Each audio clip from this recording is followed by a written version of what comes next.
Pues, si queréis ya empezamos, si os han dado permiso, vamos poquito a poco. Muchas gracias por estar aquí en las jornadas de Otro Mundo es Posible, Otro Mundo es Necesario, que organiza el Foro Social, como todos los años. Y lo primero es eso, deciros muchas gracias por haberos molestado en venir y dar gracias también a la Academia de Historia y Arte de San Quirce por habernos proporcionado este local tan impactante, y también a la Concejalía de Cultura del Ayuntamiento de Segovia y por supuesto a la ponente Itziar, que nos acompaña aquí para darnos una charla para tratar el tema de los refugiados y su incidencia sobre la Unión Europea y sobre el conjunto de los derechos, ¿no? Quería presentaros un poquito también las jornadas. Creo que como colectivo que reivindica que esta realidad es posible y es necesario que sea transformada, estamos aquí para, de alguna manera, proporcionar los mimbres de un conocimiento crítico que nos haga pues entender un poco más lo que está pasando. Porque vivimos en un mundo en el que el concepto de verdad incluso ya ha desaparecido. Ahora resulta que la posverdad es lo que funciona y no tiene nada que ver con lo que ocurre, sino con lo que se piensa que ocurre, con la elaboración de la realidad en función de intereses que no se dicen, ¿no? Pero si no partimos de la realidad y de los hechos, poniéndonos del lado de la justicia, poniéndonos del lado de los débiles, poniéndonos del lado de los que sufren fundamentalmente los atropellos de los poderosos, pues creemos que no vamos a entender nada de lo que está sucediendo. Mucho más teniendo en cuenta que vivimos en un mundo en el que la información nos llega a través de unos medios que están suficientemente manipulados. Hace nada hemos asistido a un proceso continuado, al último momento del acoso a Podemos, que tiene que ver justamente con ese supuesto, entre comillas, esa supuesta persecución a ciertos periodistas que han denunciado que se les ha insultado, que se les ha impedido hacer su trabajo a través de las redes, fundamentalmente de una forma muy opaca y muy poco objetiva, porque de hecho nos han dado razones para aducir todo este mare magnum que se ha formado contra Podemos a través de esas noticias que estaban circulando. Reivindicamos también que es necesario construir otro mundo diferente y que tenemos la obligación moral de hacerlo, de ser disconformes con el mundo en el que vivimos y de mirar para adelante. Creemos que el horizonte utópico no ha desaparecido y que es una obligación seguir manteniendo esa mirada a lo lejos, no quedarnos en lo que vivimos en el día a día, en las contradicciones, en las pequeñas derrotas y en los grandes conflictos que se están dando y que nos cuesta asumir, sino que tenemos que mirar para adelante y sentir que realmente nuestra labor está en construir a partir de los límites de la realidad otro mundo diferente. Si queréis paso a presentar a Itziar Ruiz Jiménez. Es profesora de Relaciones Internacionales en la Universidad Autónoma, directora de un máster también en Relaciones Internacionales y Estudios Africanos. Ha sido presidenta entre 2008 y 2010 de la sección internacional de España de Amnistía Internacional. Participa en el Consejo de la Paz y contra el Terrorismo de Podemos. Ha escrito varios libros, os cito alguno: la historia de la intervención humanitaria, el imperialismo altruista, que la verdad es bastante impactante el título, el sueño liberal en África subsahariana, otro. Y bueno, creo que tiene muchas cosas que aportarnos, partiendo de las noticias que nos van llegando sobre qué es lo que está pasando con el tema de los migrantes que intentan llegar a las fronteras de la Unión y se encuentran cada vez más con obstáculos más poderosos, más firmes y con una legislación que lo que va es poniendo cada vez hitos que no dejan de ser murallas legales, además de las físicas que se están construyendo. Simplemente por daros alguna noticia de lo último que está pasando, ¿no? Que es bastante... Hungría, por ejemplo, ha dado luz verde a la detención de los solicitantes de asilo cuando traspasen sus fronteras. Esta es una noticia que yo creo que es muy fuerte. Médicos Sin Fronteras también, por su parte, ha denunciado el intento de la Unión Europea de que los refugiados eritreos no lleguen a traspasar sus fronteras, que también es bastante preocupante porque parece que todo el problema de los refugiados de Siria es lo único que debe preocuparnos, pero en África se están produciendo movimientos de población importantísimos, incluso quizá tan importantes como los que vienen de Oriente Medio y de Oriente Próximo, y están como un poco invisibilizados, ¿no?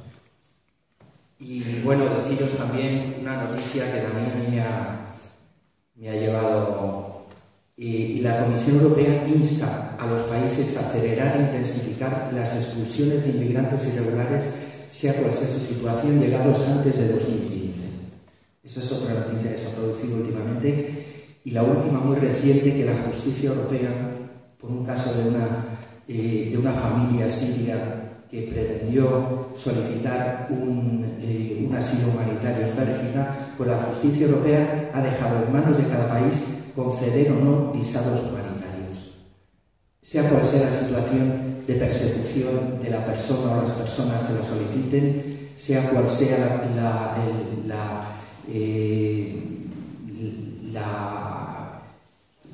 la situación que haya vivido en su país, la violación de derechos humanos.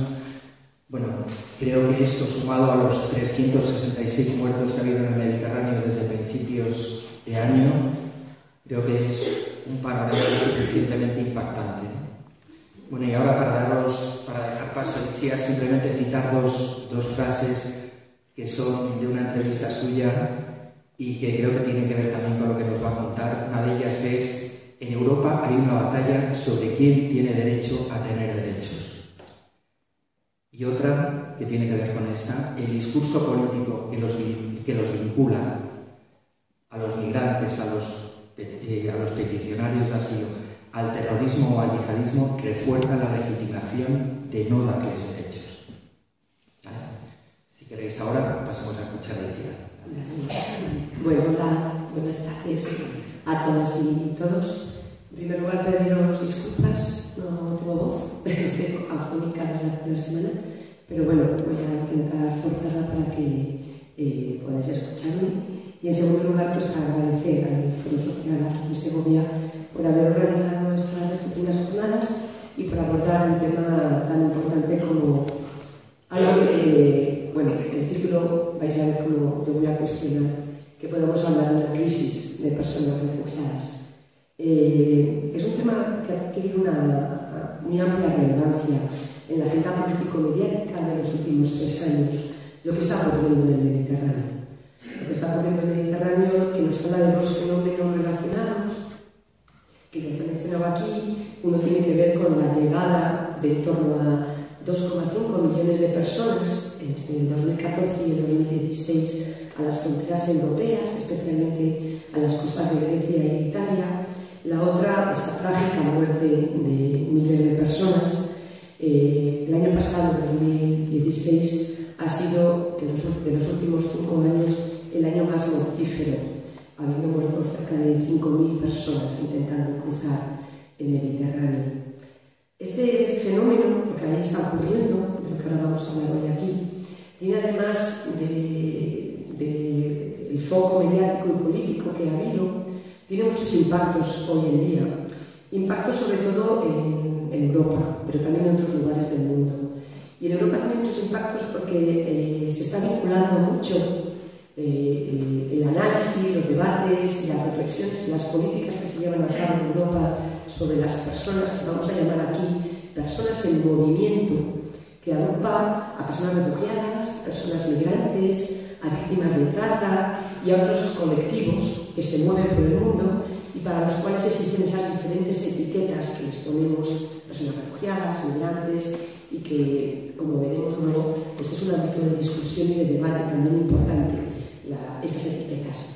Estos fenómenos están teniendo mucho impacto porque se les está vinculando a otros procesos que se están produciendo en Europa, procesos como el auge de la xenofobia y el racismo, el auge de los partidos de extrema derecha, o también se están vinculando en otros lugares del mundo, en Europa, en el caso del Reino Unido, con lo que ha producido el Brexit, o en Estados Unidos con la llegada al poder de Trump y las decisiones que Trump ha tomado nada más llegar al poder en relación con las personas refugiadas y migrantes. Por eso creo que es de mucha necesidad y de mucha actualidad que desde el Foro Social de Seguridad se organicen estas jornadas y espacios de reflexión sobre este tema. Yo lo que voy a intentar un poco es plantear que estamos en un momento en que para mí, a pesar de todos estos impactos negativos que se están produciendo en Europa y que se están vinculando al fenómeno de las personas en movimiento, estamos en un momento donde tenemos una verdadera ventana de oportunidad. Y creo que es importante, a partir del análisis de lo que está pasando en el Mediterráneo, de que nunca, o desde hace mucho tiempo, nunca había habido tanta movilización social en toda Europa en defensa de las personas refugiadas y migrantes. Ha habido, de una manera increíble, movilizaciones en prácticamente todos los países europeos, desde la conservadora Polonia en Hungría, Alemania, pasando por Grecia y también por España. Esa movilización ha consistido en múltiples iniciativas desde la sociedad civil, pero también desde ayuntamientos, en el caso de España, de ayuntamientos del cambio, y en otros lugares de Europa, desde amplios sectores del tejido asociativo, de las organizaciones de derechos humanos, que han puesto y que han intentado responder a los fenómenos que se están produciendo vinculados al fenómeno de las personas en movimiento. Y a mí me parece muy importante reflexionar sobre lo que voy a hacer ahora, porque creo que esa ventana de oportunidad hay un riesgo muy grande, ¿no? No sé si conocéis que hay incluso encuestas que hablan de altos porcentajes de la población europea, especialmente en España, cerca del 80%, personas que están contestando a las encuestas que ellos estarían dispuestos a acoger a las personas refugiadas y migrantes, y que contrasta mucho esa movilización social y del tejido asociativo con la respuesta que están dando los gobernantes europeos. Y yo les planteo que tenemos que ser muy conscientes de que esta ventana de oportunidad es un momento central si somos capaces de reenfocar el debate público, el debate político que se está dando sobre las personas en movimiento, para sacarlo de donde lo están queriendo llevar los medios de comunicación y los políticos de los 28 estados de la Unión Europea y de la Unión Europea, aunque hay diferencias en las políticas migratorias, no es lo mismo lo que ha hecho Alemania que lo que ha hecho Suecia, que lo que está haciendo España o lo que está haciendo Hungría, no es lo mismo. Por eso es muy importante partir de que tenemos una ventana de oportunidad y de que se puede hacer otra política migratoria. Pero a pesar de esas diferencias, hay elementos muy importantes comunes en el conjunto de los 28 estados de la Unión Europea, que es con los que yo quiero aquí dialogar, para plantearos 4 cosas fundamentalmente. Cada una de las cosas de las que voy a hablar requeriría una reflexión mucho más pausada, de más tiempo, más matizada, y por tanto voy a caer un poco en algo que no debería, que es cierto reduccionismo explicativo, porque me voy a quedar un poco en elementos sobresalientes de las políticas europeas, pero son elementos que conforman el núcleo central de estas políticas, aunque evidentemente luego podemos matizar ciertas cosas, y si queréis en el debate lo podemos hacer. Mi objetivo sería hablaros de 4 cosas. La primera ¿Por qué creo que tenemos que dejar de hablar de la crisis de las personas refugiadas? Lo que está pasando en el Mediterráneo no es ninguna crisis de personas en movimiento. Lo que está pasando en el Mediterráneo es una gravísima crisis de violaciones de derechos humanos que están llevando a cabo, que son responsables directos los 28 gobiernos de la Unión Europea y las instituciones de la Unión Europea. Es una grave crisis de derechos humanos que esconde o que revela, depende de cómo la veamos, una grave crisis del proyecto europeo. Y una grave crisis del proyecto europeo porque nos dice mucho para quién están gobernando estos gobernantes, con qué valores y con qué principios están gobernando y en nombre de quién están gobernando. Y lo que está pasando en el Mediterráneo no es nada excepcional, no es nada producto de algo muy concreto de lo que ahora voy a hablar, un discurso que se ha instalado en los medios de comunicación y en la clase política europea de que está llegando mucha gente al Mediterráneo, sino que lo que nos está transmitiendo, lo que ahí está pasando en el Mediterráneo, es mostrándonos y revelándonos como hace más de 20 años estos gobernantes europeos están gobernando para unos pocos privilegiados, están poniendo en cuestión algo que ya ha comentado, que es, nos están planteando los gobernantes europeos un nuevo contrato social. Y en este nuevo contrato social que nos están planteando al conjunto de la ciudadanía europea, en ese nuevo contrato, el debate político central es ¿quién tiene derecho a tener derechos viviendo en Europa? Y además nos están diciendo algo más, no solo quién tiene derecho a tener derechos, y por eso es central debatir sobre las personas migrantes y refugiadas tienen los derechos que dice la Declaración Universal de Derechos Humanos de 1948 y el conjunto de tratados de derechos humanos que los 28 Estados europeos firmaron. Por eso de lo que vamos a hablar no es de un compromiso ético, no es de un compromiso político de Europa, es de un compromiso jurídico, porque se han obligado a cumplir con unos derechos que recogen unos tratados que dicen que las personas refugiadas y migrantes tienen derecho a tener derechos. Pero no solamente ellos, no solamente a ellos se les está cuestionando el derecho a tener derechos, sino lo que os voy a plantear aquí es que lo que revelan las políticas migratorias europeas es un intento de refundar el contrato social por el cual también nos están diciendo que hay derechos que no son derechos. Y esos derechos que nos quieren decir que ya no son derechos humanos afectan a las personas refugiadas y migrantes, pero afectan al conjunto de la ciudadanía. Y que la batalla por las ideas, la batalla política por lo que está pasando en el Mediterráneo, es la batalla política por si estamos o no dispuestos a aceptar este nuevo contrato social que esta élite de privilegiados europeos nos propone al conjunto de la ciudadanía, y una de las reflejos de ese contrato social se produce cuando hablamos de las políticas migratorias y de asilo. Por eso a mí me gustaría hablar de 4 cosas, para mostraros cuál es el contrato social que nos están proponiendo y para intentar reenfocar el debate político de lo que ocurre en el Mediterráneo a lo que para mí debe ser el centro de la movilización social y política hoy en día, en defensa de los derechos humanos, también en defensa de los derechos de las personas en movimiento. Primero, tenemos que, además de cuestionar el discurso político mediático que nos construye lo que ocurre en el Mediterráneo como una mal llamada crisis de personas refugiadas, y sobre eso hablar. Segundo, tenemos que poner en el centro del debate 3 grandes políticas y 3 grandes negocios que son los que explican lo que está pasando en el Mediterráneo, los que explican cómo se está tratando a las personas migrantes y refugiadas en los campos de refugiados de Grecia, en Lampedusa o en las fronteras de Hungría, de Austria, de Alemania, en la frontera sur de España, en Ceuta y Melilla. Y segundo, además de cómo se está tratando a estas personas, cuáles son las causas que hacen que estas personas estén llegando a Europa. Por lo tanto, voy a hablar de políticas migratorias, de políticas de asilo y de la política exterior de los gobernantes europeos, que está en el origen de por qué las personas emprenden su movimiento.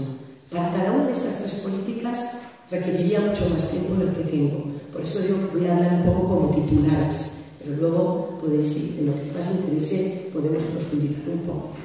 Lo que planteo es que en estas tres políticas, detrás de ellas, lo que hay es tres grandes negocios que nos ayudan a explicar por qué esta élite europea nos está proponiendo este nuevo contrato social, que adelanto ya, es el contrato social de la seguridad, sobre el cual volveré al final de mi exposición.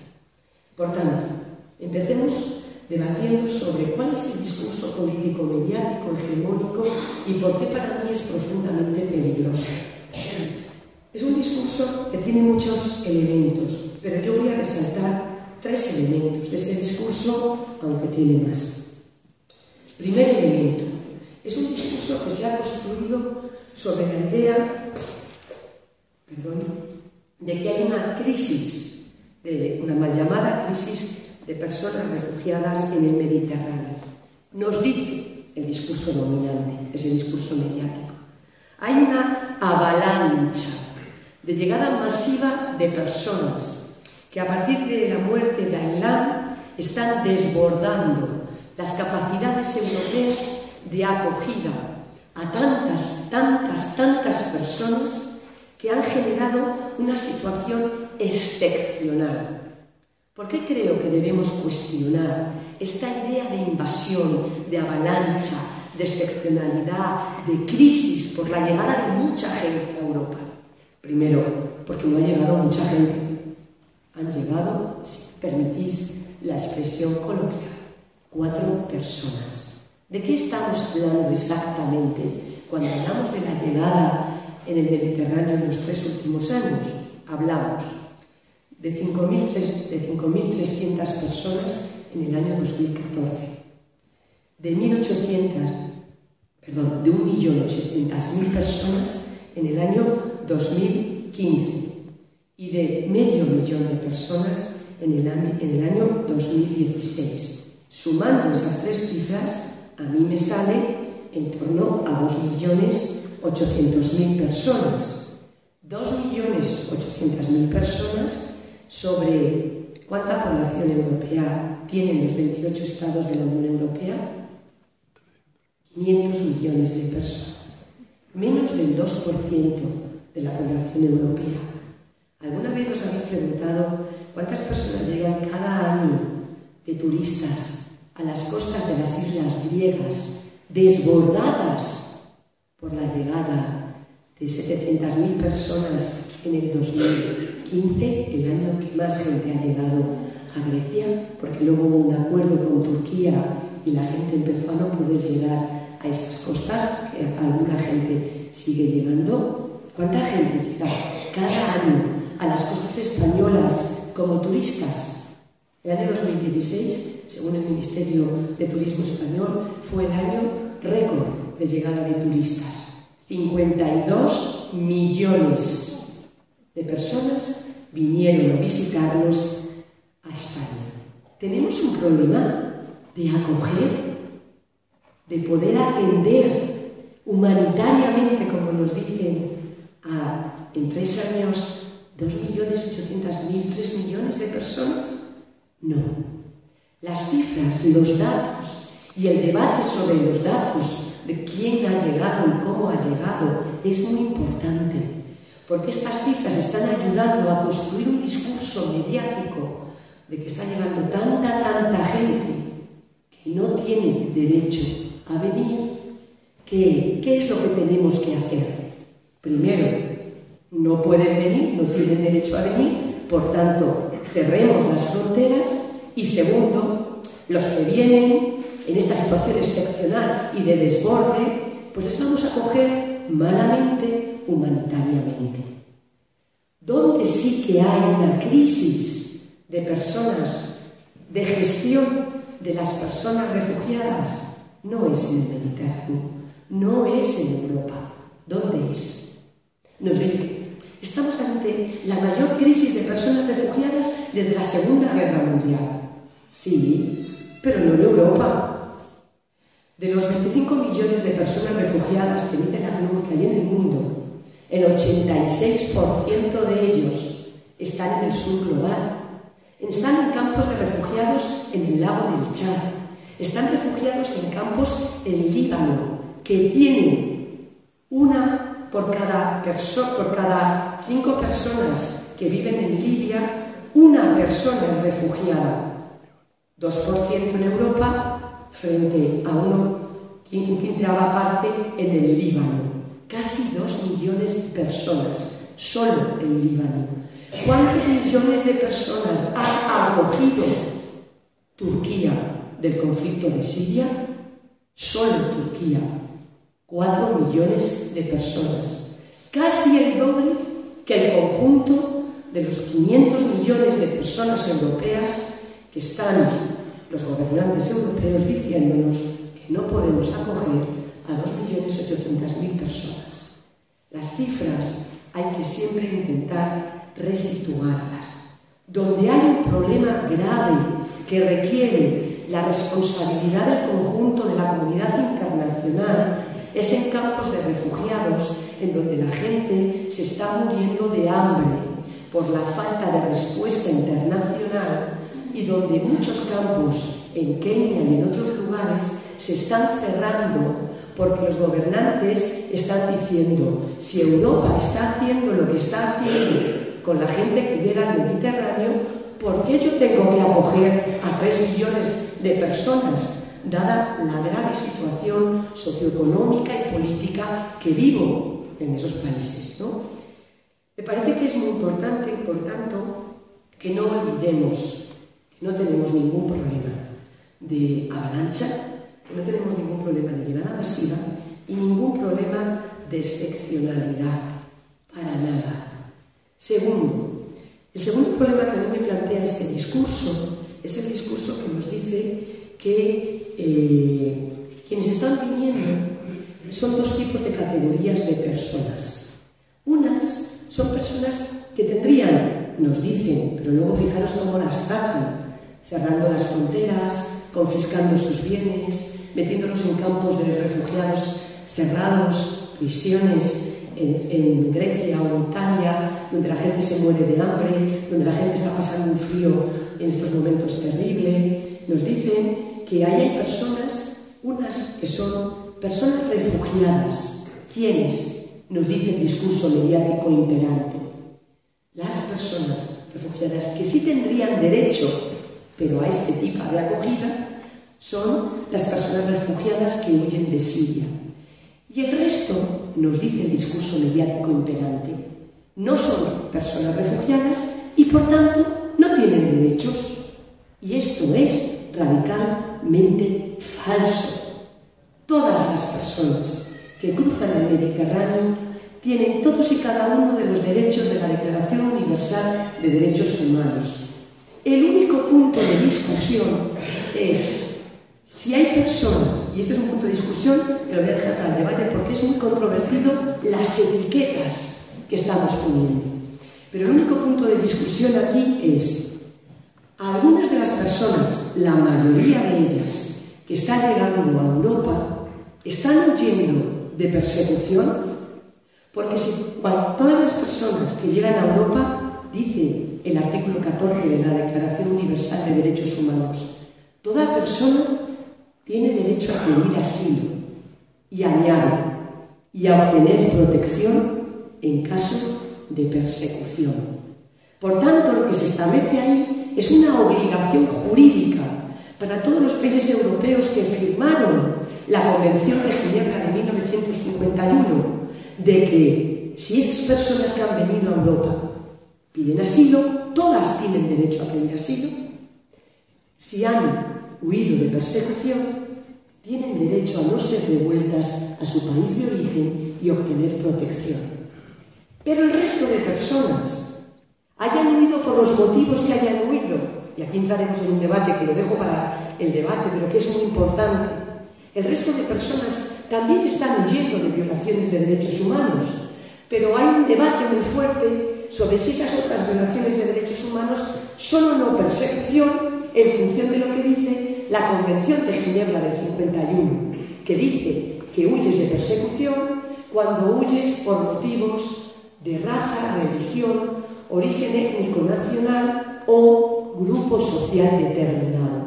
De manera que nuestros gobernantes nos dicen, las personas que huyen de la pobreza, de la miseria, como si eso no fueran violaciones de derechos humanos, de los derechos económicos, sociales y culturales, como si eso no fuera que miles de mujeres están huyendo de los países de origen por la feminización de la pobreza, luchando contra el patriarcado, luchando contra violaciones de derechos humanos, y habrá que ver o no si pueden entrar o no en la etiqueta de personas refugiadas.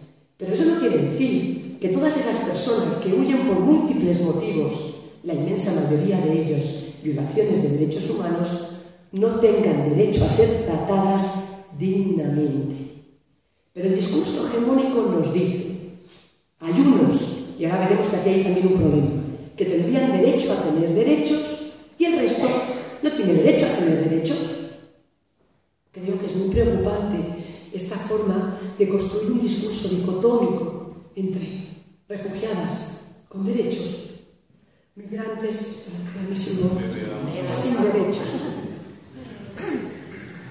Se ha colocado en el foco mediático una batalla por las ideas en la cual podemos desenfocar el problema cuando nos ponemos a discutir o no sobre si deberíamos considerar a todos los que vienen personas refugiadas. Esta es una controversia muy importante. Yo no digo que no. Lo que digo es que cuidado con no poner en el centro del debate, oye, es que da igual que sean personas refugiadas o inmigrantes. Todos ellos tienen derecho a ser tratados dignamente. Todos ellos tienen derecho a no ser torturados. Todos ellos tienen derecho a ser rescatados. Todos ellos tienen derechos. Además, fijaros lo que está haciendo este discurso mediático. Nos dice, hay personas refugiadas con derechos, pero solo tienen derecho a ser consideradas personas refugiadas, es un poco lío, pero entendéis, ¿quiénes? Las personas que huyen de un conflicto, el conflicto de Siria.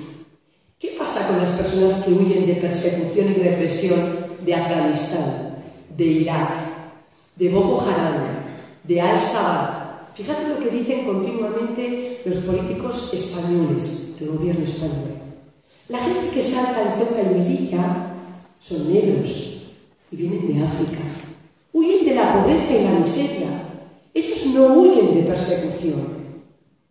Con perdón, hay que mentir descaradamente para decir que en África no hay persecución, que hay gente que no está huyendo de un grupo armado como Boko Haram, donde viola sistemáticamente los derechos humanos, especialmente los derechos humanos de las mujeres, o que huye de un gobierno como el de Nigeria, que en el año 2015 mató a 1.500 personas en la cárcel por ser considerado sospechoso de ser simpatizante de Boko Haram, del llamado terrorismo internacional. O podríamos hablar de otros múltiples escenarios de conflicto armado en África, de Mali. ¿Qué hace el gobierno de España cuando llegan solicitudes de Mali de alguna de las pocas personas que consigue saltar las vallas de Ceuta y Melilla? ¿Les da el asilo? Ellos que tendrían derecho a la Convención de Ginebra del 51. No. O nos dicen que no son refugiadas porque no huyen de persecución, o nos dicen que va a parar la solicitud de asilo, y esto es verdad, no es posverdad, hasta ver si se ha resuelto el conflicto, porque cuando se ha resuelto el conflicto, como ellos no están en el foco mediático como el conflicto de Siria, entonces, cuando ya se haya resuelto el conflicto, le voy a denegar la solicitud de asilo y lo voy a devolver a Mali. Cuidado con unos discursos hegemónicos que parecen decirnos que son unos refugiados que tienen. Y el acuerdo de Turquía lo que dice es que hoy en día solo son personas refugiadas, las personas que huyen de Siria. Y yo creo que tenemos que, desde la movilización social, desmontar este discurso hegemónico. Última reflexión sobre el discurso hegemónico. Nos dicen, avalancha, falso. Solo son unos poquitos refugiados y además no nos vamos a poder acoger a todos los que sí tendríamos que acoger como obligación jurídica. Tercero, ¿por qué creéis que nos construyen esto como una avalancha? Como una situación excepcional. Porque sirve para dos cosas. Nos dicen, está llegando, estamos ante una invasión.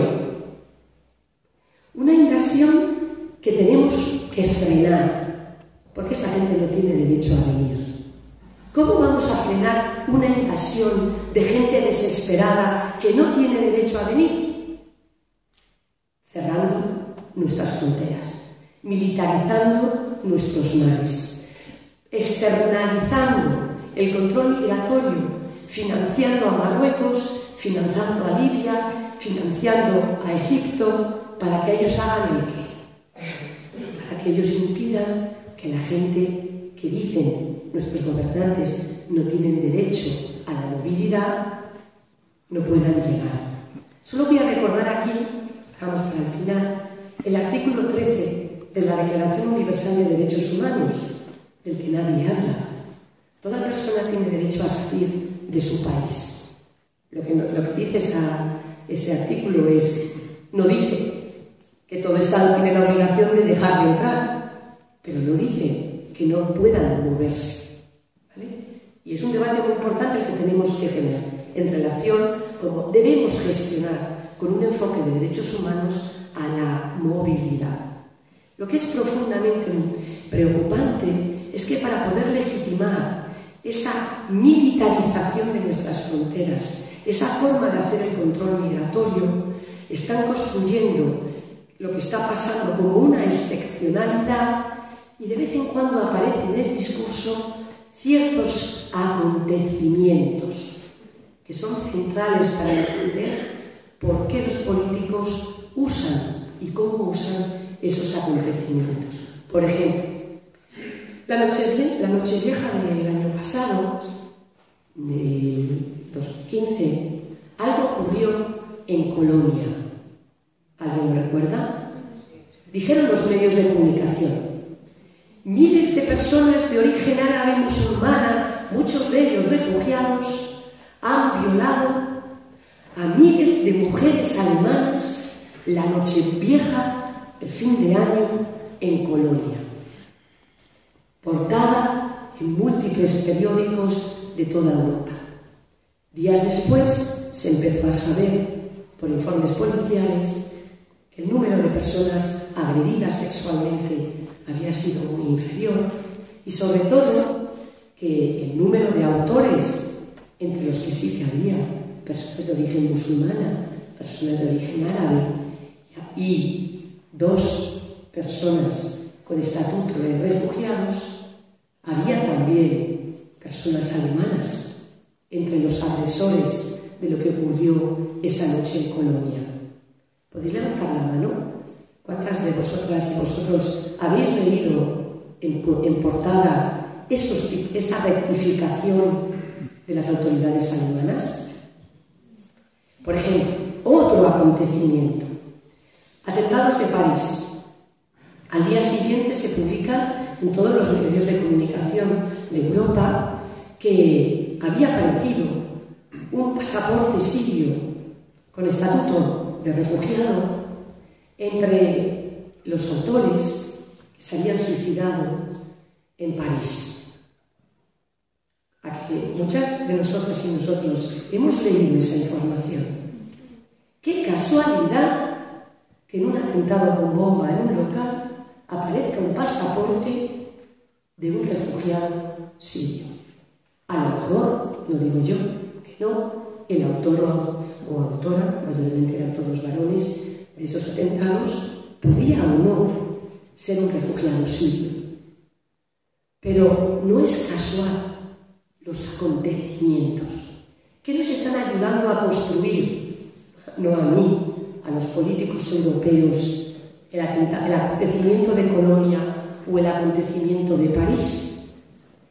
Algo que reiteradamente los políticos europeos nos han dicho estos 3 últimos años.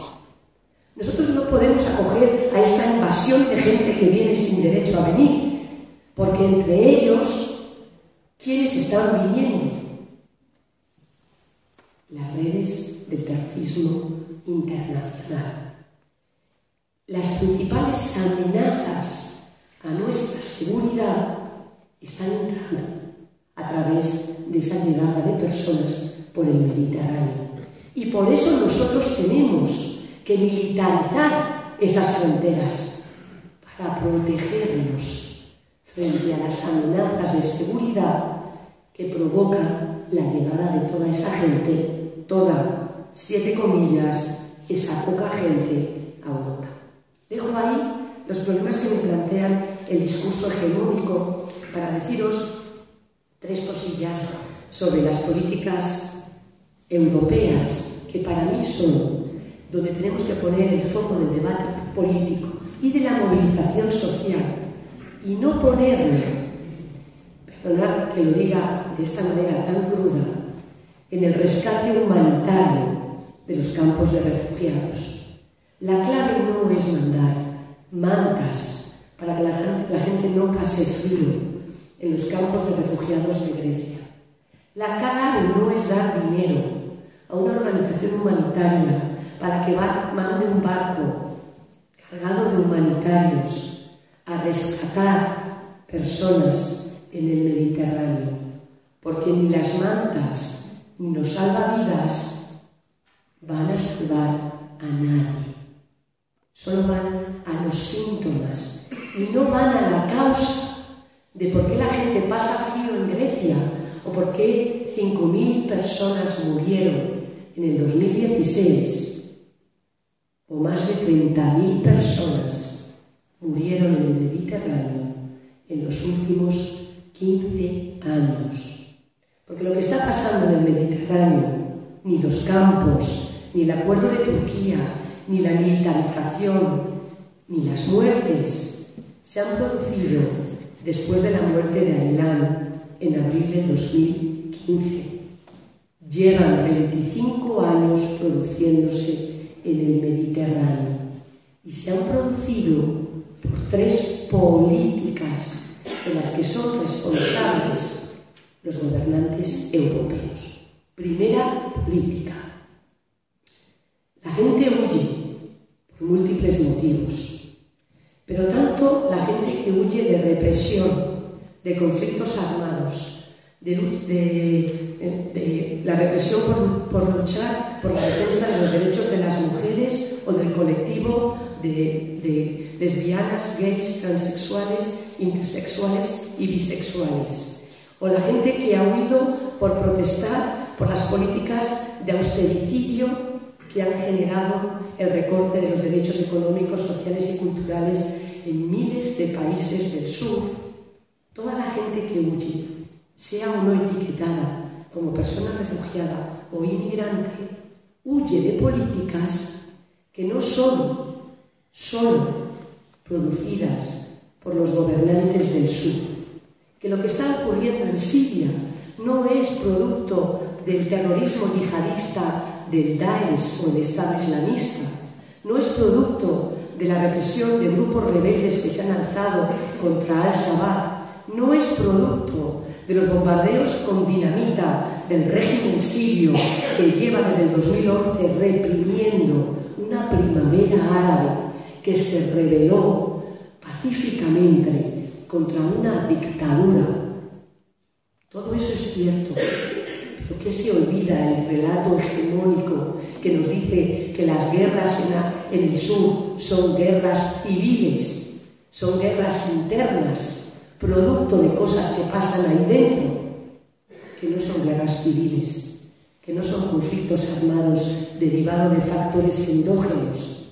Se olvidan que nuestros gobernantes llevan décadas llevando a cabo políticas exteriores donde han primado la lucha por los recursos naturales, la lucha por el petróleo, la lucha por el coltán del Congo, por los diamantes de Sierra Leone, por el uranio de Mali, la lucha por la extracción de los recursos naturales del sur, ¿para qué? Para sostener en el norte un modelo de desarrollo profundamente insostenible desde una perspectiva ecológica y profundamente injusto e inhumano desde una perspectiva de derechos humanos. Porque a través de las políticas exteriores de la Unión Europea, de la de Estados Unidos, no por Trump, sino en tiempos de Obama, de la de Rusia, de la de China, la de Brasil, de la India, detrás de la política exterior, de una élite político-económica global que lleva, no décadas, siglos, acaparando por desposesión el trabajo de la inmensa mayoría de la humanidad, incluyendo mucha gente que habita en Europa, acaparando por desposesión la riqueza y los recursos naturales de la inmensa mayoría de la humanidad, es responsable y coautor, junto al terrorismo internacional y a los gobernantes del sur, de las causas de los desplazamientos forzados de población. Porque estos gobernantes europeos, seguro que lo sabéis, pero debemos recordarlo porque no lo dicen cuando nos hablan de lo que pasa en el Mediterráneo, son los principales productores y vendedores de armas. De las armas con las que se cometen los atentados de París, Bruselas o Madrid, de las armas con las que se violan los derechos humanos de la población civil en Siria o en el lago de Chad, de las armas con las que un gobernante íntimo amigo de la monarquía española y del gobierno de España, como Arabia Saudí, se bombardea a la población civil de Yemen. Que cuando hablamos de lo que pasa en el Mediterráneo tenemos que hablar de las políticas exteriores de nuestros gobernantes que priman los privilegios de unos pocos a costa de las violaciones de derechos humanos de la mayoría de la población de los países del sur, motivo por el que mucha gente en una acción política de resistencia, porque las personas en movimiento no son víctimas humanitarias necesitadas de mantas y salvavidas. Las personas en movimiento son actoras políticas que llevan décadas con su movilidad luchando por sus derechos y resistiendo políticamente a este tipo de políticas. Pero cuando las construimos como víctimas humanitarias, las convertimos en números, las convertimos en cuerpos. De manera que cuando nosotros nos ponemos a luchar, y esto hay que luchar porque haya mantas en Grecia, hay que luchar porque se rescate en el Mediterráneo, hay que luchar porque España cumpla con el compromiso de traerse a 16.000 personas de la reubicación. Pero cuidado con desenfocar el foco, porque a cuántas de esas personas que queremos que el gobierno, cumpliendo su compromiso, traiga a España, les hemos preguntado, les hemos tratado como algo más que un número y un cuerpo, y les hemos preguntado si quieren venir a España, porque si queréis lo dejo para el debate, pero algo ocurre por el que igual muchas de esas personas, a lo mejor si se le pregunta, prefiere irse a Alemania o a Suecia y no venir a España. Y ahora voy a hablar de ello, pero si queda alguna duda, luego me preguntáis en el debate. Políticas exterior, ese es el centro del debate. Segunda política, las voy a juntar, las políticas migratorias y de asilo europeas. Segunda política que tiene que estar en el centro del debate. Nos dicen nuestros gobernantes, nosotros queremos proteger solo a esos que sean realmente personas refugiadas. Esos poquitos que en realidad vienen de Siria, bueno, dicen que son demasiados y que por eso no los podemos acoger como a ellos les gustaría, porque estamos en una situación de crisis económica, de recortes del Estado, y que por tanto hacen lo que pueden para acoger a de esos 2.800.000, los pocos que tendrían, reconocen ellos, derecho. Pero nos dicen, como vivimos en una situación excepcional porque son demasiados, pues entonces los gobernantes dicen, tenemos que cerrar las fronteras e intentar ver cómo ayudamos malamente a Grecia, a Italia, a gestionar esto que no es gestionable. Falso. Exactamente cada una de las cosas que han hecho los 28 estados de la Unión Europea y la Unión Europea estos 3 últimos años, supuestamente como respuesta a esta situación excepcional, no es nuevo, no es excepcional y no lo han hecho ahora, producto de lo que pasa en el Mediterráneo. Las políticas de asilo europea y las políticas migratorias europeas se llevan haciendo exactamente así. ¿Cuántos años? Desde la muerte de Ailán. ¿Desde cuándo están las vallas de Ceuta y Melilla? ¿Desde cuándo están militarizadas la fortaleza europea? ¿Desde cuándo se detienen a solicitantes de asilo en Calais? ¿Desde cuándo se han cerrado los canales legales de acceso para que las personas refugiadas, porque dice la Convención de Ginebra, tienen derecho a viajar y pedir asilo en Europa? ¿Hasta cuándo se han cerrado los canales legales para las personas en movimiento? Pues tenemos que reenfocar el debate político y tenemos que a nuestros gobernantes, desde la movilización social, recordarles que Europa, entre la década de los 50 y la década de los finales de los 70, abrió sus puertas a las personas en movimiento, a las personas refugiadas y también a las personas migrantes. Porque entonces sí podían venir. ¿Por qué podían venir entonces? Porque Europa necesitaba reconstruirse económicamente, porque Europa necesitaba manos, las manos de la gente europea, pero también las manos de todas las personas que quisieran venir a Europa a mejorar su vida, para trabajar en Europa y para ayudarnos a la reconstrucción de Europa después de la Segunda Guerra Mundial, a la construcción de los proyectos de desarrollo que han llevado a Europa a donde la han llevado antes de la crisis económica, o que han ayudado a Europa ¿a qué? A reconstruir, a construir los estados del bienestar. Porque los derechos sociales que durante un breve periodo de tiempo hemos tenido en Europa, ¿quién ha contribuido a su financiación? ¿Quién ha contribuido, igual que millones de mujeres europeas, a cuidar a los niños y niñas y a los mayores para que las mujeres europeas saliéramos a los mercados laborales en condiciones de desigualdad, con precariedad y manteniendo la división sexual del trabajo entre el trabajo productivo remunerado y el trabajo de los cuidados no remunerado?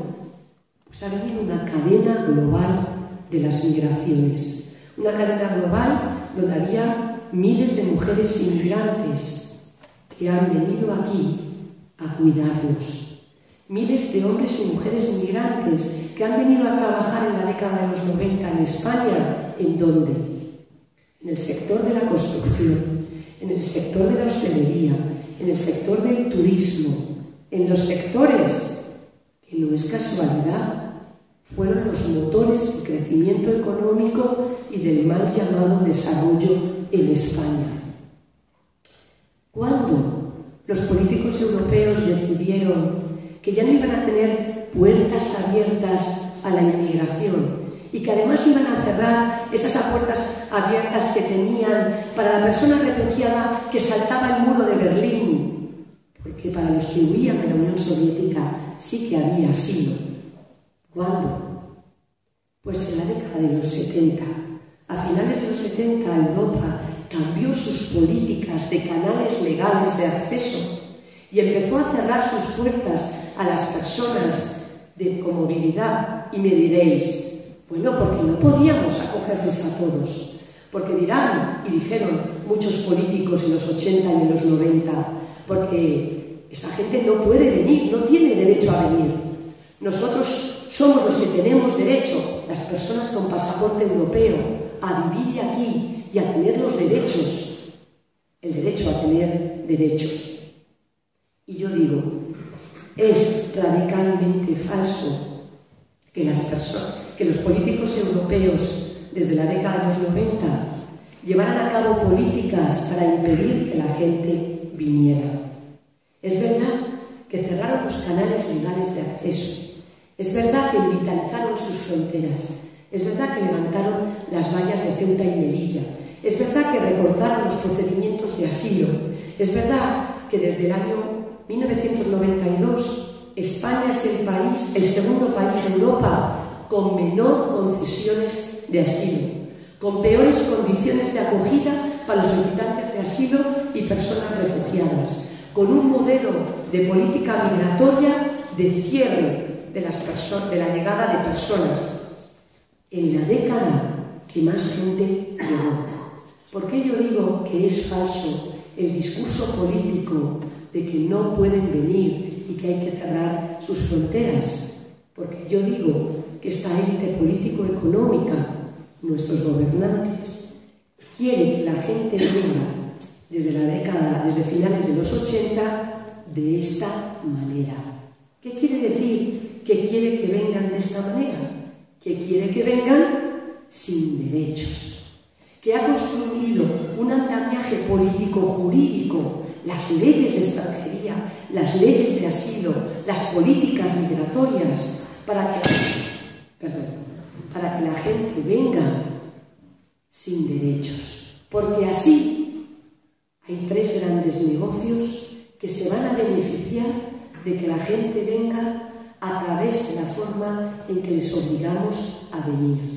Y lo que pasa en el Mediterráneo es el producto de tres grandes negocios, que son los que impulsan la muerte de más de 30.000 personas ahogadas en el Mediterráneo, la muerte de miles de personas no contadas en el desierto del Sáhara. ¿Qué son? ¿Qué tres negocios? Yo voy a hablar muy rápido de ellos, y en el debate, si queréis, hablamos más, porque se me va acabando el tiempo. Primer negocio, el negocio de la seguridad.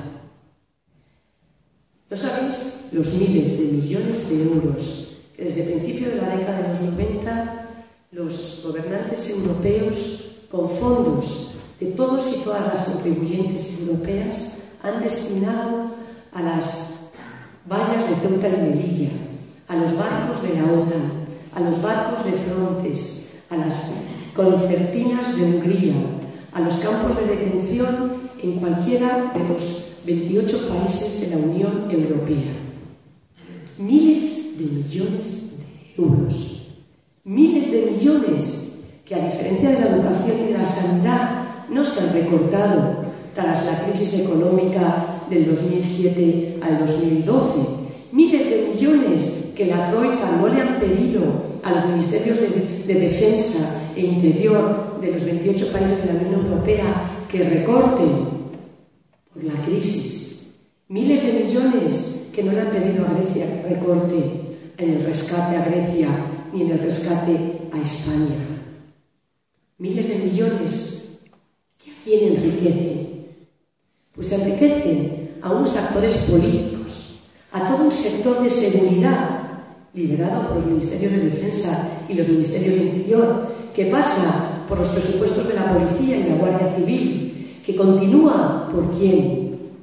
Por todo un boyante negocio de la seguridad, donde hay empresas que la semana que viene van a venir a Madrid a la mayor feria armamentística del mundo, HomeSec, financiada por el Ministerio de Defensa y el Ministerio Interior español, donde van a venir las grandes industrias armamentísticas que, además de vender armas, gracias a los gobiernos europeos en Siria, donde han encontrado un nicho de negocio que genera grandes beneficios y puertas giratorias en las concertinas de Ceuta y Melilla, en los drones, en los sistemas de vigilancia, En material antidisturbio, las pelotas de goma y el gas lacrimógeno con el que os quiero recordar, no solo murieron en el 2015 15 personas en el Tarajal,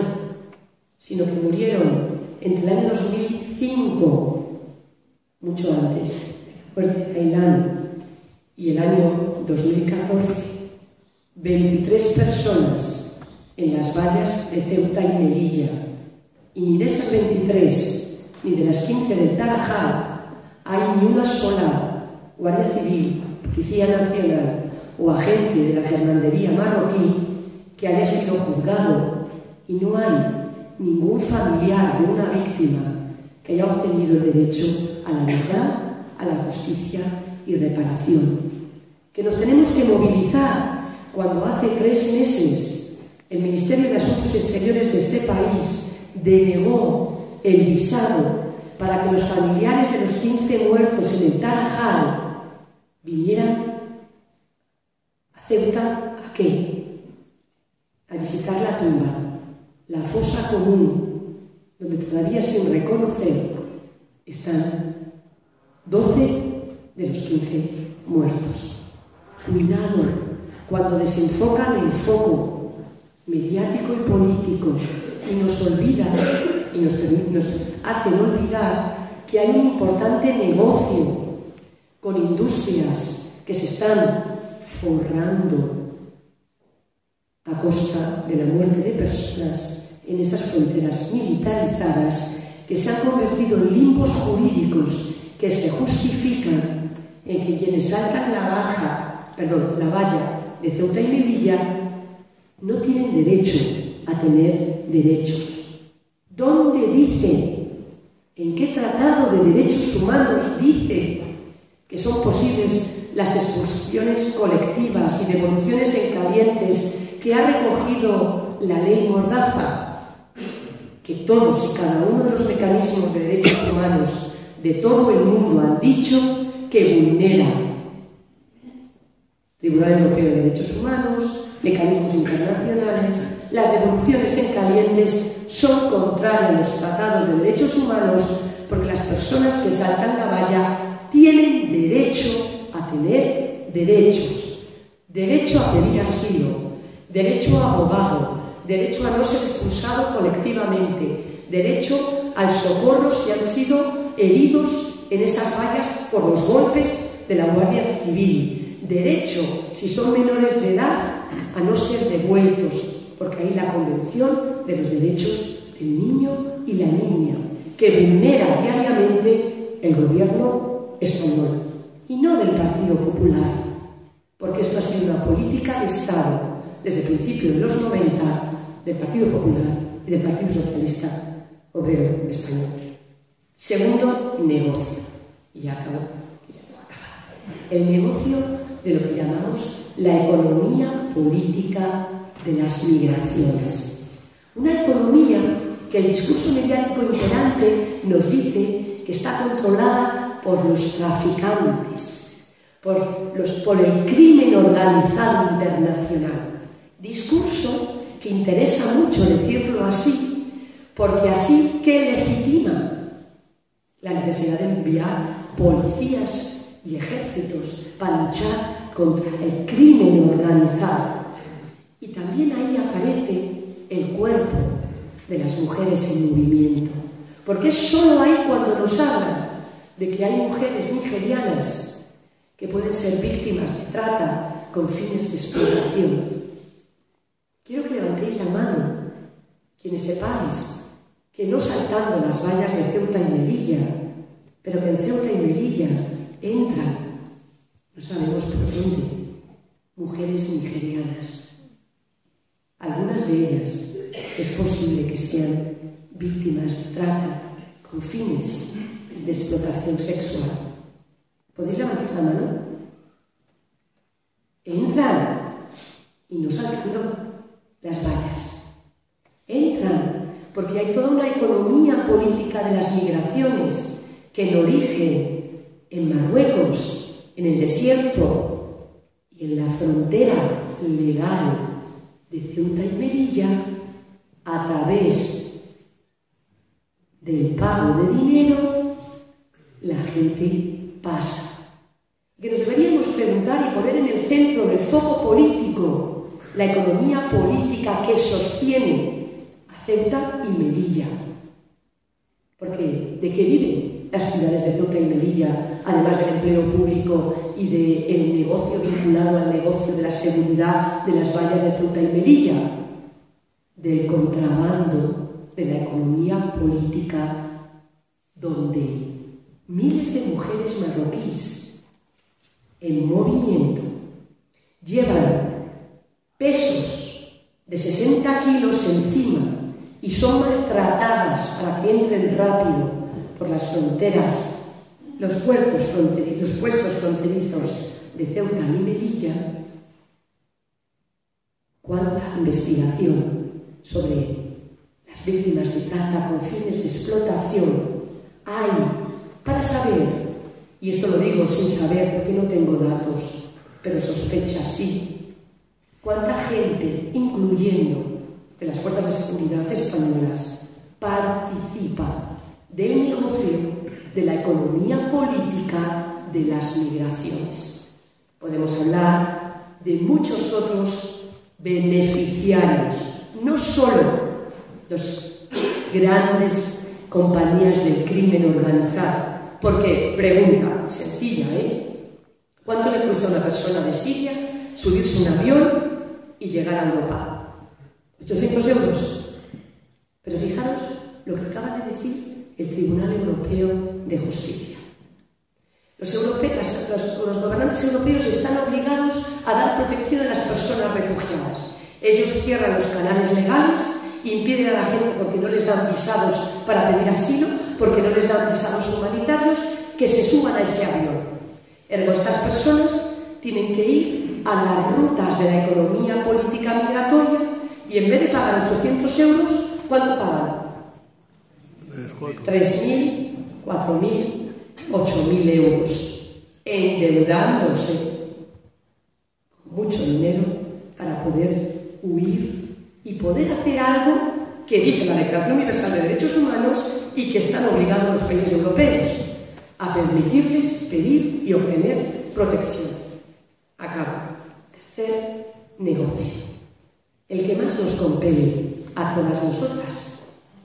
No es el negocio de la economía política de unos traficantes, no es el negocio de la seguridad de empresas armamentísticas, es el negocio de la migración, donde amplios sectores económicos de las sociedades europeas se han beneficiado de que las personas lleguen aquí sin derecho a tener derechos. Se han beneficiado de un andamiaje jurídico que les convierte en no ciudadanos, la ley de extranjería o la ley mordaza o contraley. El Real Decreto 16 del 2012, el Real Decreto de la exclusión sanitaria, que dice que las personas inmigrantes en situación irregular no tienen derecho al derecho a la salud. Cuando estamos hablando de las políticas migratorias en España y en Europa, nos tenemos que preguntar cuál es el negocio que está detrás por el cual nuestras sociedades que están envejecidas, que llevan necesitando el trabajo de los millones de personas con pasaporte europeo y de los millones de personas que llevan décadas viviendo con nosotros, contribuyendo con sus impuestos al estado del bienestar y al derecho a la salud, que llevan décadas cuidándonos, pero por el cual hay un negocio al que le interesa que estas personas no puedan ir a una comisaría y decir que les están recortando a ellos también sus derechos laborales, o no puedan pedir, si son trabajadoras domésticas, iguales derechos laborales en precario, que nos lo estamos perdiendo por el proyecto de contrato social que nos está vendiendo esta élite europea. Porque esta élite europea, a través del negocio de la explotación del trabajo de la mayoría de la población que vive en Europa, incluyendo las personas en movimiento a las que dicen esos gobernantes no tienen derechos y colocan la espada de Damocles de la expulsión, que ¿sabéis para lo que sirve?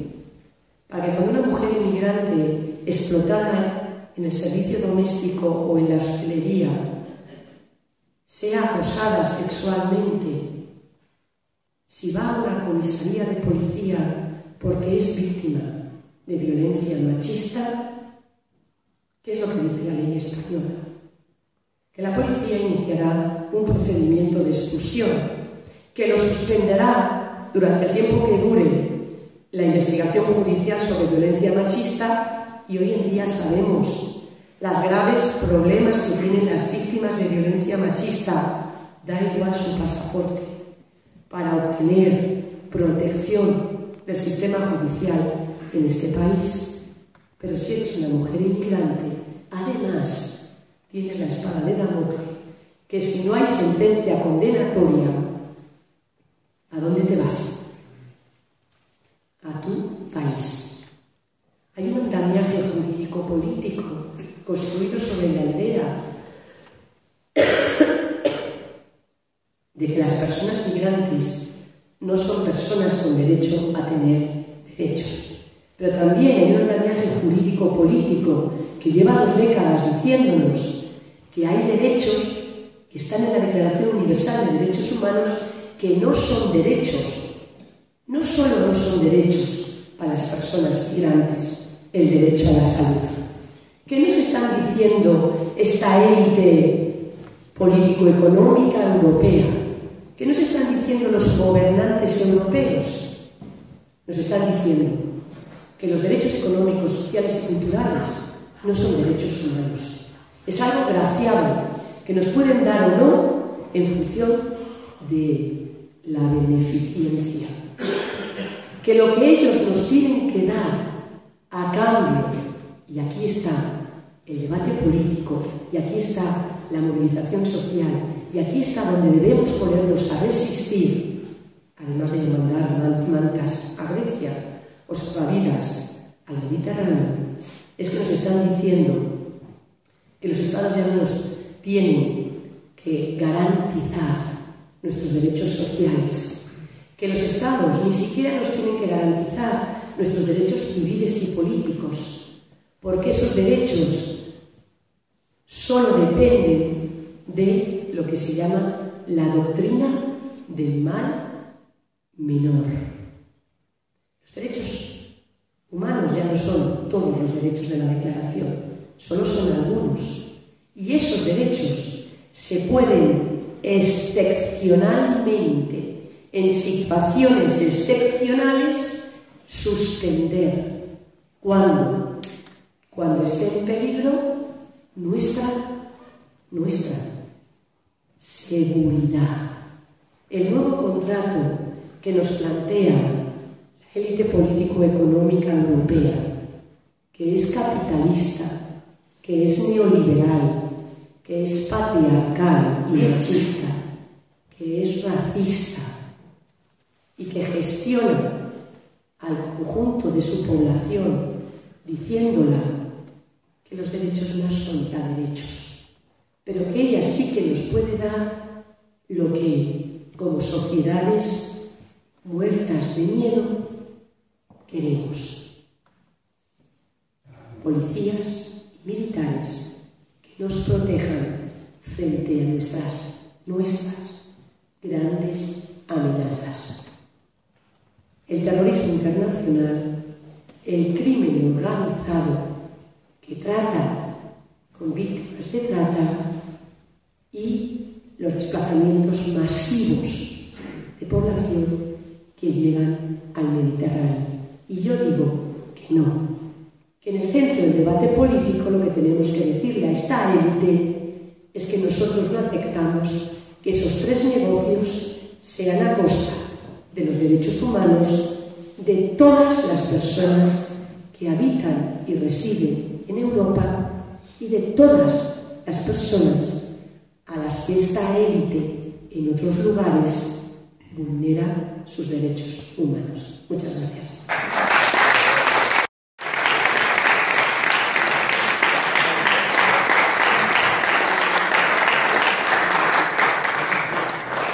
Bueno, pues después del esfuerzo que ha hecho, además, porque viene con la garganta bastante tocada, si os parece pasamos a un turno de preguntas y reflexiones que queráis hacer para aclarar ciertos aspectos que podemos considerar interesantes.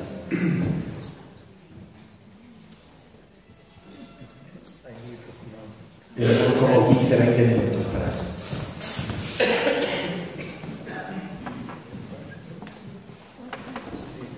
Sí. Vamos a juntar varias preguntas para que nos dé un poquito más de espacio. Yo quería preguntar, porque se oyó en los medios de comunicación que como 10.000 niños habían desaparecido. Que 10.000 niños que habían desaparecido, pero luego de eso no se dice nada. Entonces, para ver qué ha pasado, qué es eso, si es cierto. Nada más. ¿Alguien más? Sí, bueno, muchas gracias por la conferencia. Yo quería preguntar que me daba la impresión, según la escuchaba, que como si la causa última estuviera en las élites de la política europea, ¿no? Y como si esas élites políticas europeas no tuvieran que ver nada con nosotros, que somos con la ciudadanía europea, ¿no? Que somos precisamente los que las elegimos. Entonces, me gustaría que pudiera decir algo sobre este asunto, porque desconectar, o por lo menos no poner en relación la ciudadanía europea o los pueblos europeos, los votantes de Europa, con lo que son esas élites, me parece complicado.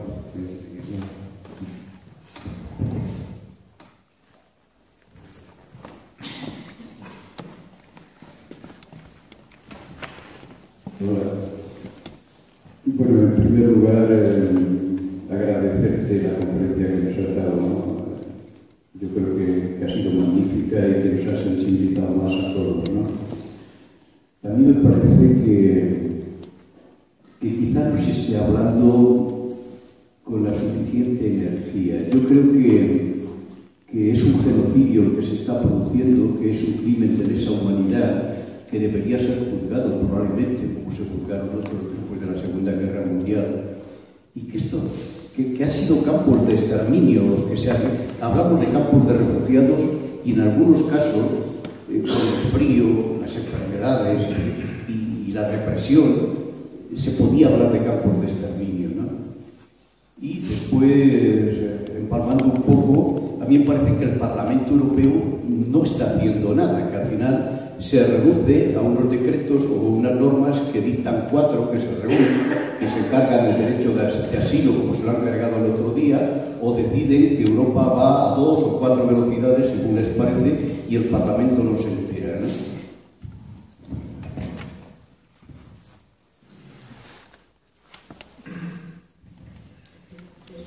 Hola, sí. Bueno, muchas gracias por la conferencia y por todas las opiniones, como siempre, genial.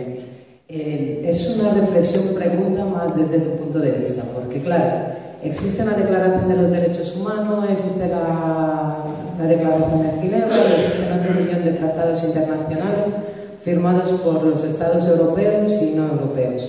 Entonces lo que intuyo que va fallando son los mecanismos de sanción o que deberían de garantizar que esas declaraciones en realidad se lleven a cabo para que no queden como papel mojado. Lo que está fallando son los organismos que los mismos estados habían contribuido a construir para que se diera esa gobernanza global y que deberían de servir de sistema de control. Entonces sabemos que están fallando por cómo va Europa y por cómo funciona la OTAN y etcétera, etcétera. La pregunta, o desde tu punto de vista, es ¿cómo empezamos a desmontar este andamiaje que existe y que vemos que realmente no está cumpliendo con las funciones por las que se creó desde la sociedad civil? Porque vemos que a los estados no les conviene desmantelar todo ese andamiaje. Gracias.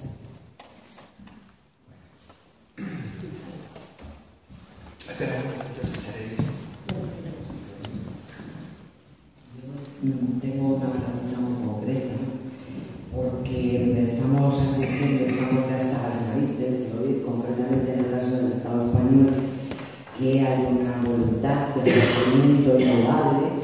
Es más, se dice también por parte de muchos de los ayuntamientos que estamos dispuestos a acoger y a todos los refugiados y que bienvenidos, pero lo cierto es que teníamos un cupo ya bastante vergonzoso de por sí y no hemos sido capaces de traer a nadie.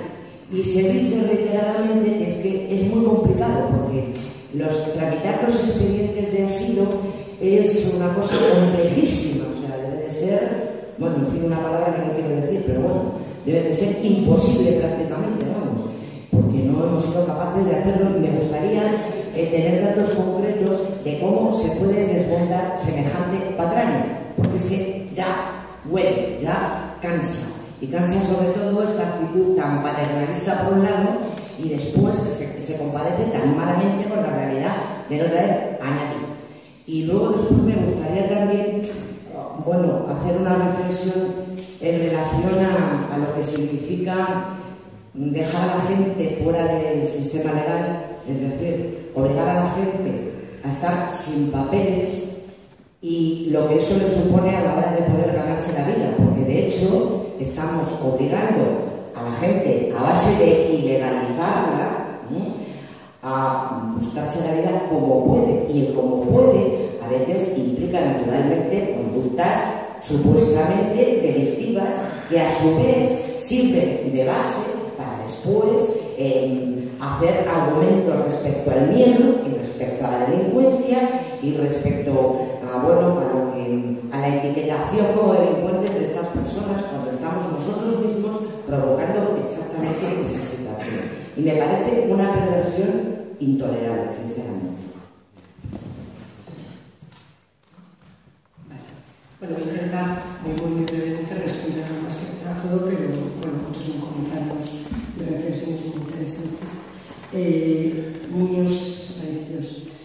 Bueno, aquí pasan muchas cosas, pero dos cosillas además. Creo que es importante preguntarnos quién dio ese dato. Y quien dio ese dato fue Frontex y Eurodac. Ergo, yo me pregunto por qué Frontex y Eurodac da este dato. Porque Frontex tiene unos cuantos problemas de recogida de datos. El más importante es que es incapaz de decirnos cuánta gente ha llegado a Europa. Nos dice que han llegado 4 millones y pico, cuando les decía antes que estamos en torno a los 800.000, si queréis 3 millones. ¿Por qué? Porque Frontex cuenta cada paso por cada frontera europea a través de una base de datos que se llama Eurodac. ¿Qué quiere decir? Que una persona que pase por Grecia, siga por los Balcanes, entre en Hungría, vuelva a salir, entre por Bulgaria, llega a Austria y llega a Alemania, es posible que haya sido contada 7 veces. Ergo, esos 10.000 niños, yo no sé si son 10.000 niños. Ahora, hay un fenómeno de niños que son registrados en esa base de datos como menores no acompañados. Siguiente pregunta que nos tenemos que hacer. ¿Eso significa que son menores sin familia? No. Eso significa que el cierre de los canales legales seguros ha hecho que en un viaje en familia hayan podido acabar separados por la propia política migratoria europea. Y que a lo mejor no es tan difícil encontrar al resto de sus familiares viajando por Europa para llegar a algún lugar donde piensan que puedan tener una vida digna. Por tanto, a lo mejor no es cierto que del número real que sean menores no acompañados, sino que lo que hay que hacer es buscar y reagruparlo con sus familias. Tercer dato, ¿por qué dan este dato? Porque añadieron algo. Dijeron, hay 10.000 niños menores no acompañados en riesgo de ser víctimas de trata. Pues yo creo que entonces, si es así, sean 10.000, 1.000 o los que sean, ¿dónde está la respuesta de los gobernantes europeos y españoles para tener un sistema de acogida para menores no acompañados digno? Solo tenéis que acercaros a las denuncias de José Palazón en Melilla, un defensor de derechos humanos que además acaba de sufrir un accidente cerebral y que se está recuperando y que es lo poco que tenemos en el frente de la lucha en Melilla, el trabajo que lleva su organización Prodein haciendo con los menores no acompañados y lo que te puede encontrar de los centros de acogida en España, cualquier organización que trabaja con menores no acompañados.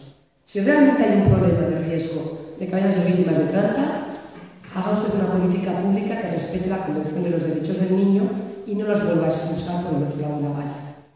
Bueno, y podría mucho más, pero así, ¿no? Tienes toda la razón y pido mis disculpas si lo que he dado a entender es que responsabilizo a las sociedades europeas. No ha sido mi intención. Creo que cuando yo hablo de negocio de la migración y hablo de trabajo doméstico, creo que estoy diciendo mucho. Cuando yo hablo de la gente que emplea en la hostelería, en los invernaderos del ejido, aunque no lo haya mencionado aquí, lo suelo mencionar, esos sectores de motor económico. Cuando yo hablo de la construcción, pues hay todo tipo de empresas. Y cuando yo hablo de un contrato social, estoy hablando de algo. Estoy hablando de que en este país ahora mismo hay un debate muy importante sobre unos posibles contratos del gobierno de España, bueno, de Navantia, una empresa pública española, para hacer en unos astilleros de Cádiz y de Ferrol unas corbetas para venderle un gran negocio a Arabia Saudí. ¿Cuál es la respuesta de una parte de la sociedad española, de una parte de los ayuntamientos, incluyendo el Cambio, y de todos los partidos políticos, bueno, menos alguno a nivel estatal? Que el empleo de Cádiz es más importante que lo que está pasando en Yemen. Por tanto, hay una responsabilidad directa de la sociedad. Hay una responsabilidad directa de la sociedad en el negocio de la migración. Hay una responsabilidad directa de la sociedad a quién votamos. Evidente. Porque esta élite solo se va a mantener en el poder, siendo lo que es, haciendo lo que hace. ¿Y en base con qué principios? Si les dejamos que sigan gobernando. Si no hacemos mareas, si no salimos a la calle, si no votamos de otra manera, y si no, miles de cosas más. Si he dado otra impresión,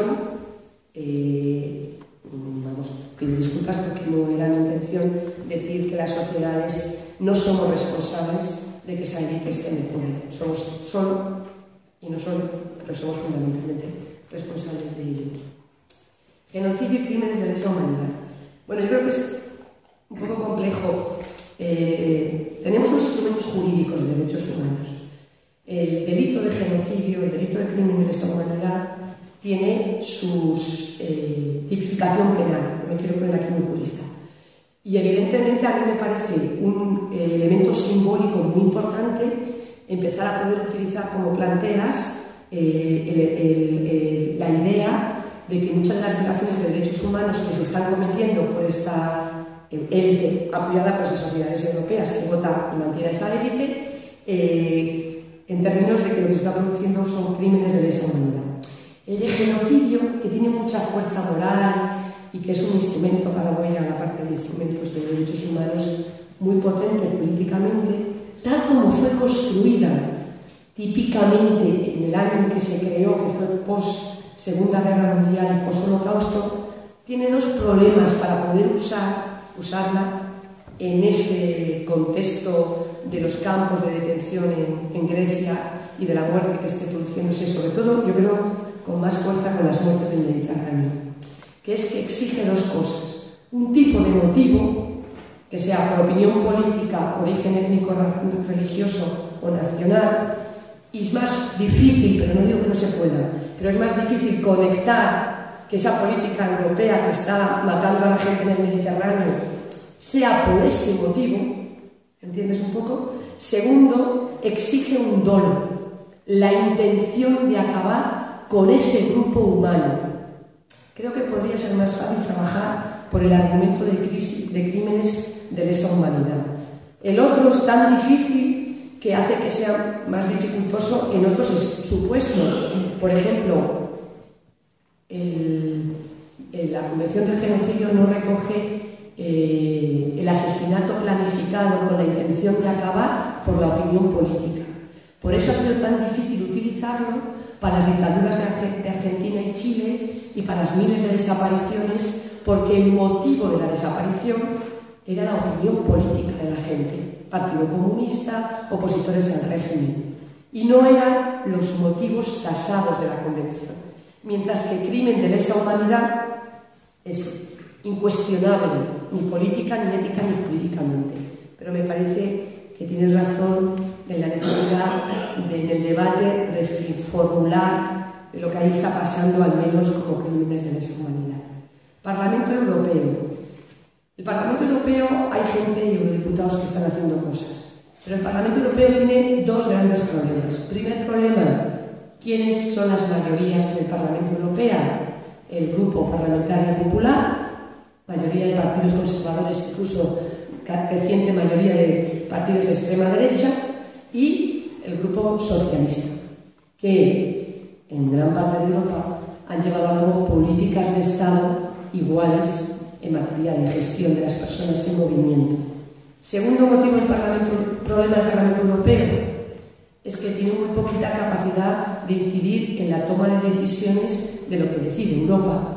Es un poquito el convidado de piedra. Ha mejorado un poco su participación en los procesos de toma de decisión, pero el grueso de las decisiones las toman las reuniones del Consejo de Europa, donde se reúnen a puerta cerrada los ministros del ramo. En el caso de esto, ministros de Justicia e Interior, o a veces de Asuntos Exteriores. ¿Y qué es lo que hacen esos ministerios? Supongo que sabéis que el terrible acuerdo de Turquía no es un acuerdo, no es un acto jurídico que haya podido pasar por el Parlamento Europeo, sino que es un comunicado de prensa. Y hay una sentencia del Tribunal de Justicia de la Unión Europea que dice que no se puede pronunciar sobre el contenido jurídico de eso porque no es un acuerdo internacional. Turquía dice consigo ninguna cosa y los países europeos, cada uno de ellos dice que va a hacer una cosa. Claro, con fondos de la Unión Europea. Este segundo elemento, no sé por qué el tribunal no se ha acordado de él. Bueno, yo todavía no me llevo la sentencia, a lo mejor lo ha dicho y he explicado cómo. Pero bueno, y eso me lleva a los mecanismos. Bueno, yo creo que esto es muy complejo. Nosotros hacemos un análisis sobre cómo funciona la ONU, sobre cómo funciona el sistema internacional de derechos humanos, sobre cómo funciona el Tribunal Penal Internacional. Ese análisis nos tiene que hablar de cómo funciona el poder en el mundo. Y la ONU, los tribunales penales internacionales y los mecanismos de derechos humanos son uno de los escenarios de luchas políticas entre actores muy poderosos que hacen que en Tokio y Nuremberg solo fueron juzgados unos. Nadie juzgó las miles de muertes de las bombas de Hiroshima y Nagasaki. Un genocidio o un crímenes de lesa humanidad. Que en el Tribunal Penal Internacional solo lleva casos africanos y los africanos han dicho, pues si usted solamente nos va a juzgar a nosotros y no va a juzgar a Israel, no va a juzgar a Estados Unidos, no va a juzgar a Colombia, no va a juzgar a China ni a Rusia, como usted comprenderá, a nosotros tampoco, ¿no? Es decir, los mecanismos internacionales son un escenario donde unos tienen mucho poder y donde otros, movimientos sociales, pequeños sectores movilizados de esa sociedad que acepta que esa élite gobierna como gobierna, que utilizan esos mecanismos no como un instrumento del poder para llevar a cabo sus lógicas geopolíticas, económicas y yo añado civilizatorias, sino como instrumento de justicia a la gente. Entonces yo puedo leer los avances que ha habido de supervisión internacional de los derechos humanos y yo valoro positivamente el Tribunal Penal Internacional, porque por primera vez hay gente que está siendo juzgada. Ahora hay que seguir la lucha para que sean juzgados todos los poderosos, no solo los perdedores, ¿no? Es un instrumento para seguir luchando, porque si lo pensamos bien, la Declaración Universal de los Derechos Humanos es de 1948 y en 1948 la humanidad con derecho a lo que decía la Declaración Universal de los Derechos Humanos eran 51 estados, la mayoría de ellos occidentales europeos, que tenían a la inmensa mayoría de la humanidad bajo imperios coloniales. en donde la inmensa mayoría de la humanidad no era sujeto con derecho a tener derechos. Que los derechos humanos son una doctrina y un instrumento que era para unos pocos, que no es cierto que los derechos humanos siempre hayan sido para toda la humanidad, que no es cierto lo que decía en 1948 el artículo 1 de la Declaración Universal: da igual el lugar donde has nacido, todas las personas somos seres que inherentemente tenemos el derecho a la igualdad, a la libertad. No, ¿quién tiene derecho a tener derechos hasta bien avanzado el siglo XX? Varones, blancos, propietarios educados, con un sistema de poder que hace que muchas mujeres participaran, que muchos proletarios participaran y que muchos no blancos participaran. Pero unos tenían derecho a tener derecho, y fue la lucha de las mujeres, de los proletarios, de los no blancos, que dijeron: yo tengo derecho a tener los mismos derechos que esa élite.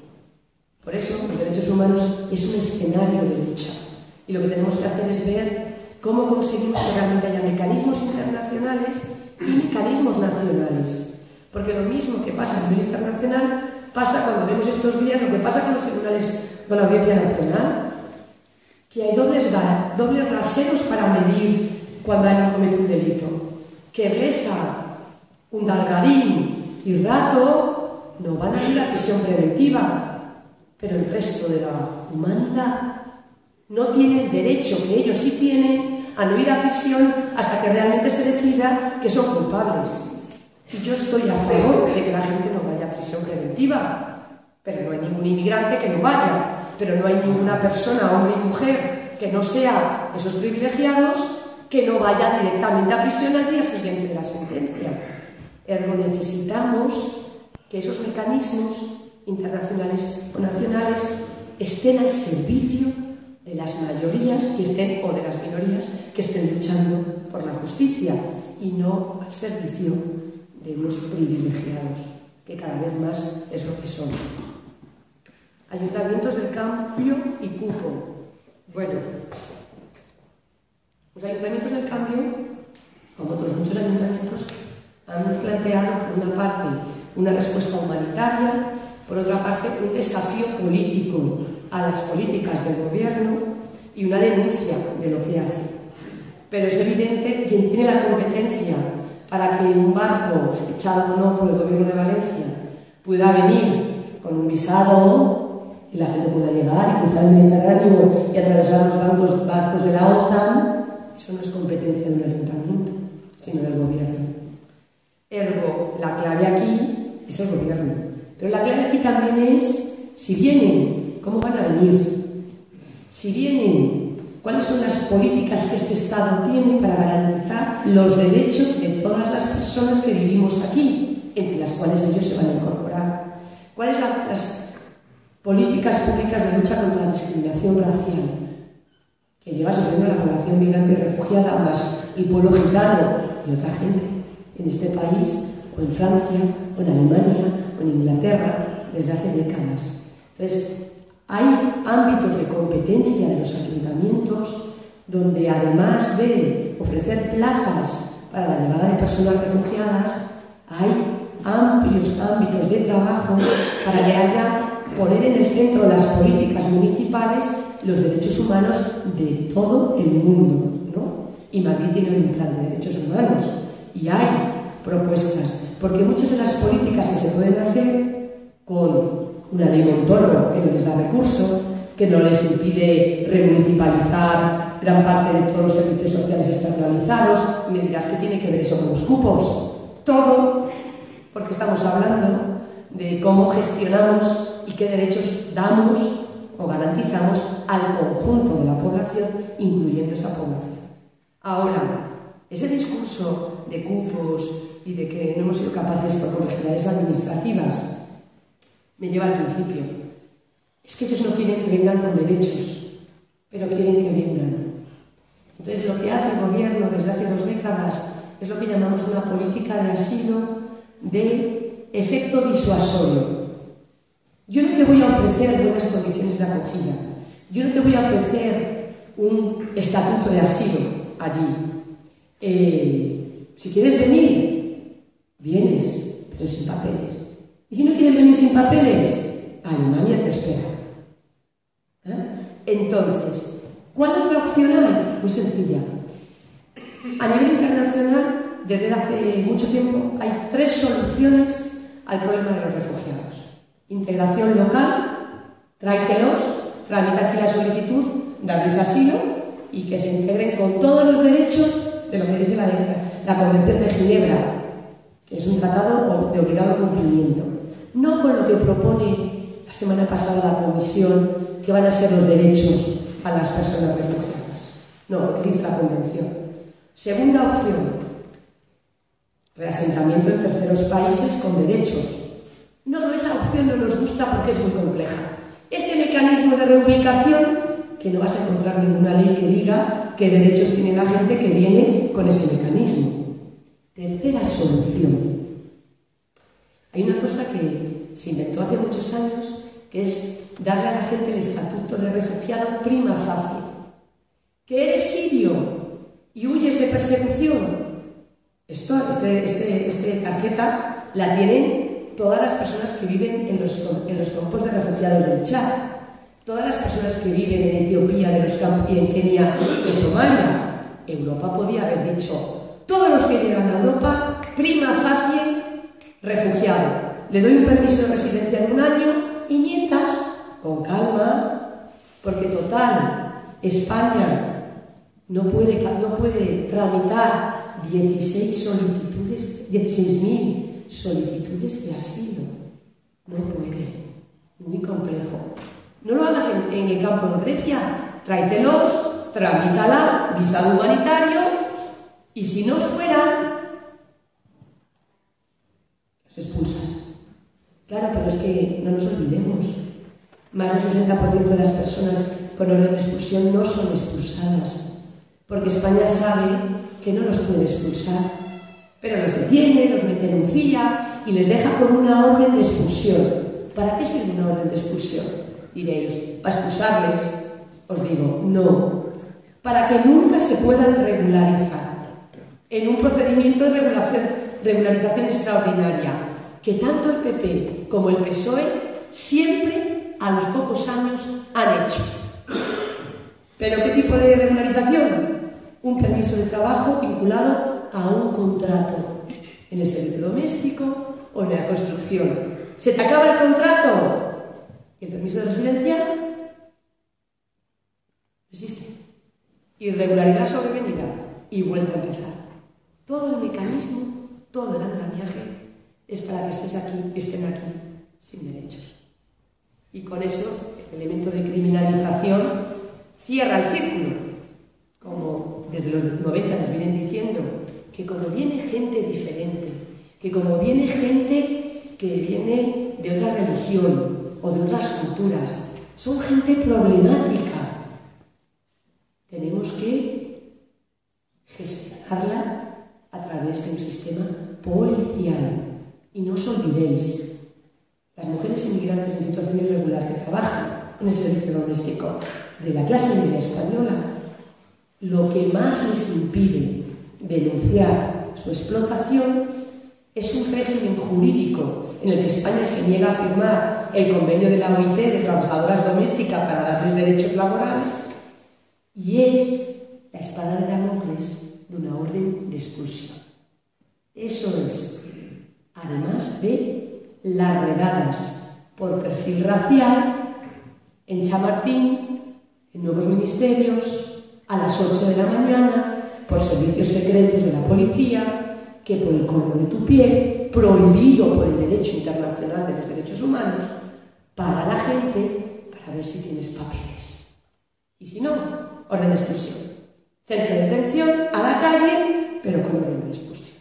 Y ya tenéis de nuevo vuelta a empezar. No sé si contestaba todo, pero espero que algo sí. Gracias.